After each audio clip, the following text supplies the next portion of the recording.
what's your view as somebody who understands the law deeply in terms of the medium term? Let's take the next 3 to 5 years. How is law going to intersect with DeFi? Yeah, so I think there's a couple ways. So first of all, like the idea that we're going to be able to have like permissionless DeFi in a world where we're bringing in a bunch of like institutions is not like viable. Clearly, I think we've reached the point where DeFi within Web3, and maybe put it this way, DeFi within unregulated users is something that has become accepted.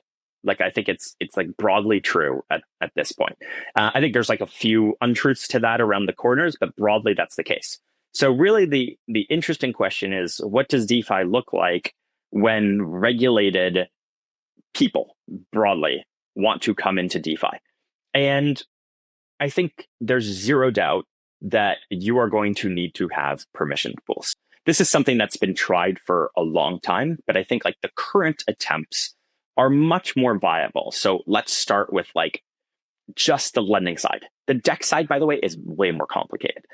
The lending side is much simpler, right? Because the big thing is if you can add to the supply, then at least you've got more collateral that can be borrowed against.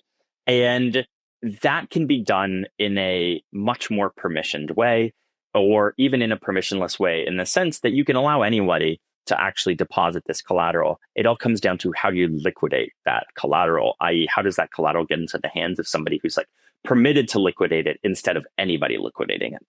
I think that, call it permissioned liquidation role, is going to play a very important role in DeFi as you get more and more institutions coming into DeFi. I think there's a lot of discussion as to how the law intersects with people borrowing against that, against like, let's say, the regulated collateral. I don't understand the issue there.